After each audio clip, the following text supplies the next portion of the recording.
अस्सलाम वालेकुम students. Students, आज का जो हमारा टॉपिक है वो है इम्पोर्टेंस ऑफ कार्बन को लेकर। ठीक है, इम्पोर्टेंस ऑफ कार्बन हम पढ़ रहे हैं FSc part 1 chapter number 2 biological molecules में। ओके, तो यहाँ पे हम डिस्कस करेंगे कि what is importance of carbon, carbon की इम्पोर्टेंस क्या है। अगर कार्बन को देखा जाए तो जो कार्बन है is a basic element of all organic molecules के जितने भी ऑर्गेनिक मॉलिक्यूल्स हैं उनमें कार्बन एक बेसिक एलिमेंट के तौर पे अपना रोल जो है वो प्ले करता है। ठीक है, या हम ये भी कह सकते हैं कि कार्बन एक सेलुलर स्ट्रक्चर्स में एक स्केलेटल की तरह अपना रोल प्ले करता है। एक सेलुलर स्ट्रक्चर्स की फॉर्मेशन में सबसे अहम रोल जो है वो कार्बन एटम का है। अब कौन कौन से ऑर्गेनिक मॉलिक्यूल्स है जिसमें कार्बन एक बेसिक एलिमेंट के तौर पे है? For example carbohydrates, protein and lipids. अभी सारे जो मॉलिक्यूल्स हैं जिनको हम मैक्रो मॉलिक्यूल्स भी बोलते हैं, इनमें कार्बन अपना बहुत अहम रोल प्ले करता है। इनका जो स्ट्रक्चर्स है उनके बनने में सबसे अहम रोल किसका होगा? कार्बन का। ओके, अब कार्बन जो है उसकी कुछ इम्पोर्टेंट प्रॉपर्टीज़ हैं जिसकी वजह से उसको इतना ज़्यादा जो है वो इम्पोर्टेंस दिया जाता है। ठीक है, अब प्रॉपर्टीज ऑफ कार्बन में हम सबसे पहले बात करेंगे स्टूडेंट्स सेंट्रल एटम की या फिर सेंट्रल पोजीशन की। जब भी कार्बन अपने जो है वो बॉन्डिंग करता है अपनी किसी दूसरे एलिमेंट्स या एटम के साथ, तो वो अपने आप को सेंट्रल पोजीशन में जो है वो रखता है। ठीक है, यानी carbon occupies central position of all compounds. For example methane. अब मीथेन के अंदर स्टूडेंट्स आप लोग देख रहे हैं कि यहाँ पे हमारे पास कार्बन जो है सेंट्रल एटम के तौर पे है और अपने 4 साइड पे इसने जो बॉन्ड है वो बनाया है हाइड्रोजन के साथ। ठीक है, तो इस एग्जाम्पल से आपको समझ आ रहा है कि इसमें सेंट्रल पोजीशन कार्बन की है और साइडों पे इसने 4 हाइड्रोजन के साथ अपना बॉन्ड बनाया है। ठीक है, तो नेक्स्ट हमारे पास प्रॉपर्टीज आ जाती है स्टूडेंट्स टेट्रावेलेंसी की। अब टेट्रावेलेंसी का क्या मतलब है? अब यहाँ पे मैंने आपको 4 बॉन्डिंग भी दिखाई है। तो यहाँ पे क्या होता है हमारे पास स्टूडेंट्स के carbon react with 4 different elements forming covalent bond. यानी कि जो कार्बन है वो क्या करता है? रिएक्ट करता है 4 डिफरेंट एलिमेंट्स के साथ। अब यहाँ पे स्टूडेंट्स एलिमेंट्स जो है वो डिफरेंट भी हो सकते हैं और जो एलिमेंट्स हैं वो एक जैसे भी हो सकते हैं। फॉर एग्जांपल यहाँ पे मैंने मीथेन की एग्जांपल दी है, तो मीथेन में सारे जो एटम है वो हाइड्रोजन के ऑक्यूपाई किए हैं कार्बन ने। ठीक है, लेकिन कार्बन के अलावा भी जो हाइड्रोजन के अलावा भी जो कार्बन है वो अपने आप को बॉन्डिंग कर सकता है।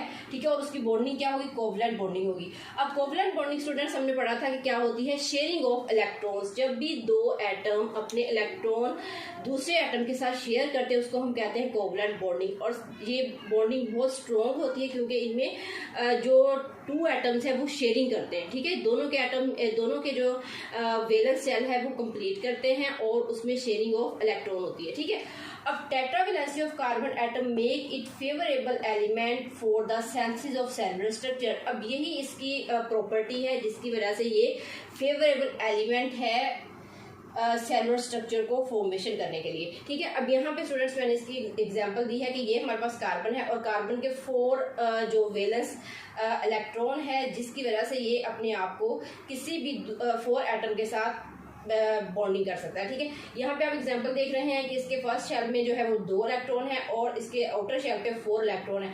अब आउटर शेल में 4 इलेक्ट्रॉन है लेकिन अभी इसको 4 मजीद इलेक्ट्रॉन दरकार है जिससे ये अपना वैलेंस शेल कंप्लीट करेगा।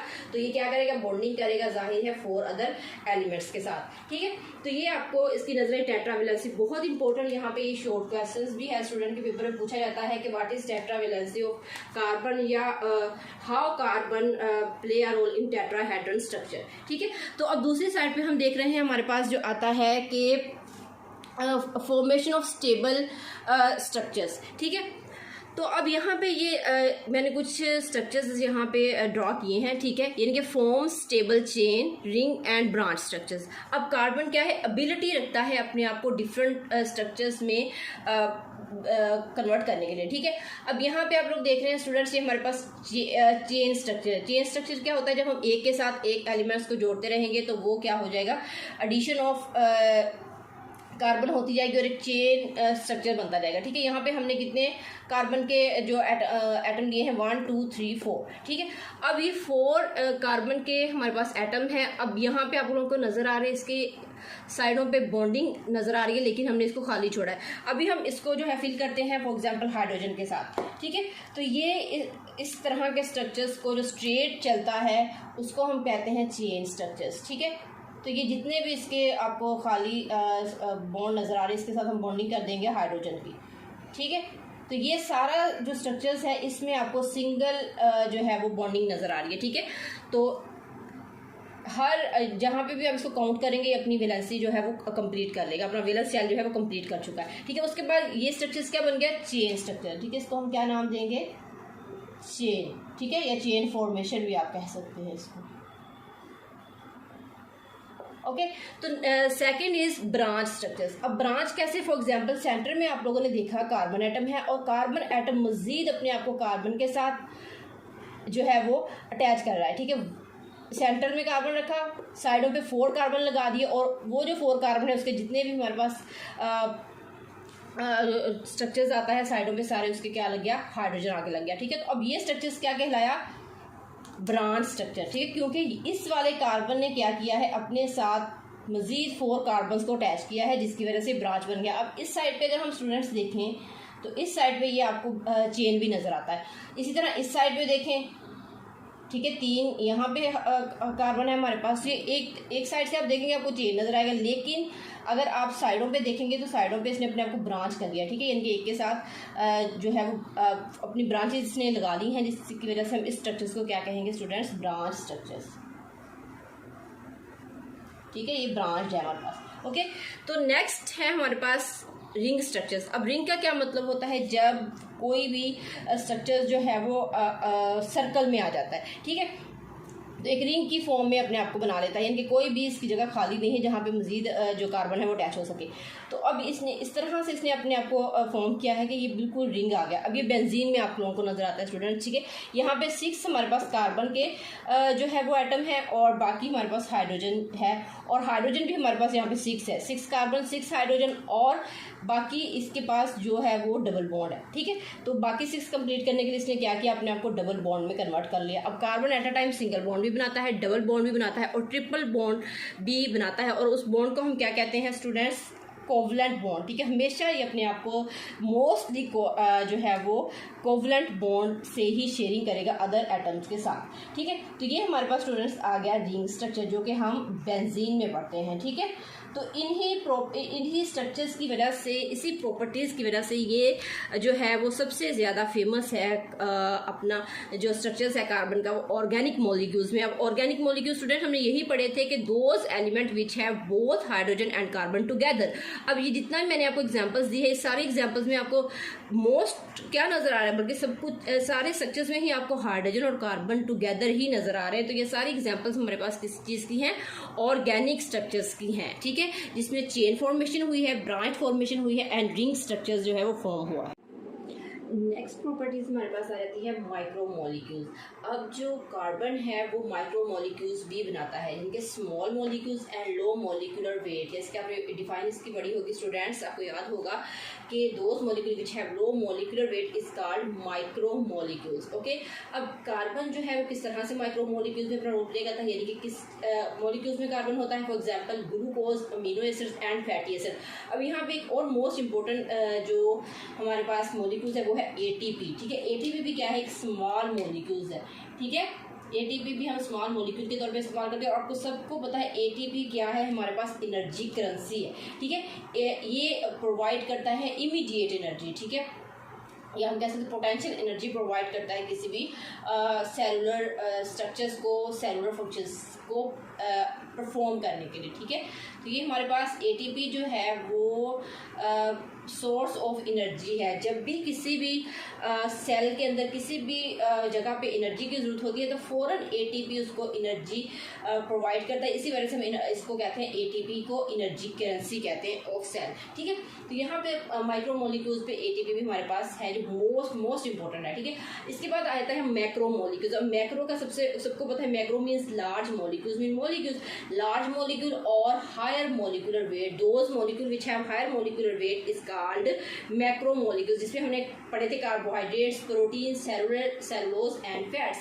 अब जो मैक्रो मॉलिक्यूल्स होते हैं स्टूडेंट वो इनसोल्युबल इन वाटर होते हैं, वाटर के अंदर वो सोल्युबल नहीं होते, ठीक है, जब तक उनकी ब्रेक डाउन नहीं की जाती। Okay, storage of small molecules, अब जाहिर है जो मैक्रो मॉलिक्यूल्स है एक्चुअली वो स्मॉल मॉलिक्यूल से ही मिलके बने हैं, ठीक है, यानी कि फॉर एग्जांपल आप यहाँ पे एग्जांपल मैं यहाँ पे आपको दे रही हूँ प्रोटीन्स की। अब प्रोटीन्स का स्मॉल मॉलिक्यूल्स कौन सा है, अमीनो एसिड्स, ठीक है, तो प्रोटीन मिलके बना है अमीनो एसिड से। तो इसी तरह हमारे पास जो है वो फैट्स आता है, फैट्स जो है फैटी एसिड से मिलके बनता है, ठीक है। तो जो हमारे पास मैक्रो मॉलिक्यूल्स है उसके बिल्डिंग ब्लॉक्स क्या हैं स्टूडेंट्स, स्मॉल मॉलिक्यूल्स, ठीक है, उसके बिल्डिंग ब्लॉक्स कौन से हैं, स्मॉल मॉलिक्यूल्स, यानी कि स्मॉल मॉलिक्यूल आपस में मिलेंगे देन ही हमारे पास बनेगा लार्ज मॉलिक्यूल। तो ये भी हमारे पास इसकी प्रॉपर्टीज आती है कार्बन की कि ये लार्ज मॉलिक्यूल भी होते हैं और इसके बिल्डिंग ब्लॉक्स जो हैं वो स्मॉल मॉलिक्यूल्स होते हैं और एज अ स्टोरेज और जो है के तौर पे काम करते हैं, ना सिर्फ स्मॉल मॉलिक्यूल्स को स्टोर करते हैं बल्कि ये स्टोरेज ऑफ जो है फैट, इनके अगर लार्ज मॉलिक्यूल होगा तो फैट होगी उसके अंदर प्रोटीन होगी, तो इस तरह ये स्टोरेज के तौर पे भी जो है वो अपना रोल प्ले करते हैं। अब अगर स्टूडेंट दूसरी तरफ हम देखेंगे कार्बन बाइंड विद जो है वो अदर एलिमेंट्स, तो कार्बन अपने आप को अदर एलिमेंट्स के साथ भी बाइंड करता है और बाइंड करके एक मज़ीद जो है वो यूनिक प्रॉपर्टीज़ लेके आता है, ठीक है।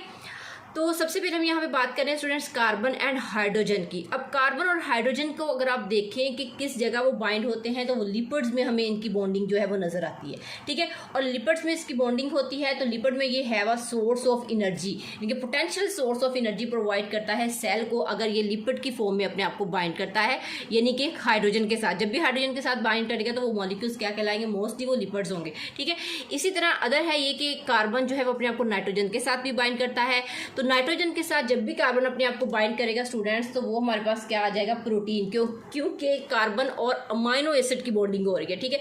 तो अमाइनो एसिड्स क्या है, प्रोटीन की जो है वो प्रोटीन के लिए बिल्डिंग ब्लॉक्स हैं, इनके अमाइनो एसिड्स जुड़ते रहेंगे तो प्रोटीन की चेन एक बनती रहेगी, ओके। इसी तरह हमारे पास फॉर्मेशंस ऑफ पेप्टाइड बॉन्ड, तो जब भी प्रोटीन्स की फॉर्मेशंस में कार्बन अमाइनो एसिड के साथ बाइंड करता है तो जो बॉन्ड फॉर्मेशन होता है स्टूडेंट इसको हम कहते हैं पेप्टाइड बॉन्ड, यानी कि कार्बन और नाइट्रोजन के दरमियान बनने वाला जो बॉन्ड है उसका नाम है पेप्टाइड बॉन्ड। अब आपको यहाँ पे ये शॉर्ट क्वेश्चंस भी आ सकता है, ठीक है, पेप्टाइड बॉन्ड क्या है हमारे पास, यहाँ पे भी स्टूडेंट एक शॉर्ट क्वेश्चन है, आप अच्छी तरह इसको याद कर लेंगे कि the bond which are form during carbon and amino acid linkage, ठीक है, इन प्रोटीन्स, ठीक है, प्रोटीन्स के अंदर जब ये बॉन्ड फॉर्मेशन होती है तो इसको हम कहते हैं पेप्टाइड बॉन्ड। बहुत इंपॉर्टेंट शॉर्ट क्वेश्चन है आपके लिए ये वाला, ठीक है। उसके बाद अगर हम देखें स्टूडेंट्स के कार्बन और ऑक्सीजन का बॉन्ड, अब कार्बन और ऑक्सीजन जो है वो बॉन्ड बनाते हैं कार्बोहाइड्रेट्स में, ठीक है। अब जितने भी कार्बोहाइड्रेट्स है लाइक ग्लूकोज है, ठीक है, अमीनो एसिड्स है, फैटी एसिड्स हैं, ठीक है, तो हमारे पास जो कार्बोहाइड्रेट्स हैं ग्लूकोज, उसके अंदर फॉर्मेशन ऑफ ग्लाइकोसिडिक लिंकेज होती है, ठीक है, यानी कि जब भी कार्बन ऑक्सीजन के साथ अपनी लिंकेज करेगा, ऑक्सीजन के साथ अपनी बॉन्ड बनाएगा, कोवलेंट बॉन्ड जिसको हम कहते हैं, उसका जो नेम है वो क्या है, in the form of oxygen glycosidic linkage, यानी कि and provide stability to carbohydrates. अब जब ये ग्लाइकोसिडिक लिंकेज देता है स्टूडेंट्स तो कार्बोहाइड्रेट्स को ये क्या करता है, स्टेबिलिटी प्रोवाइड करता है, ताकि कार्बन आइटम जो है, जो हमारे पास कार्बोहाइड्रेट्स हैं वो मज़ीद अपने स्ट्रक्चर्स के अंदर स्टेबल हो सके, ठीक है। बहुत इंपॉर्टेंट ये यहाँ पे शॉर्ट क्वेश्चन आते हैं कि लिपिड्स की फॉर्मेशन में हैवी सोर्स ऑफ एनर्जी रखता है और कार्बन नाइट्रोजन में ये पेप्टाइड बॉन्ड फॉर्मेशन करता है, कार्बन और ऑक्सीजन में कार्बोहाइड्रेट्स के अंदर ये ग्लाइकोसिडिक लिंकेज देता है, जो बहुत इंपॉर्टेंट शॉर्ट क्वेश्चन है। आपसे 2 नंबर का ये शॉर्ट क्वेश्चन पेपर में और एग्जाम में पूछा जा सकता है स्टूडेंट, ठीक है। तो यहाँ तक हमने डिस्कस किया प्रॉपर्टीज ऑफ कार्बन को, बहुत इंपॉर्टेंट क्वेश्चन है, as a long question 4 number का भी आपको आ सकता है स्टूडेंट्स। और अगर आपको कोई भी कंफ्यूजन हो तो आप कमेंट सेक्शन में मुझसे लाजमी पूछ सकते हैं। अगर आपको मेरी वीडियो पसंद आई हो तो आप लाइक करें और बेल आइकन को जरूर प्रेस करें और सब्सक्राइब करें। Thank you so much.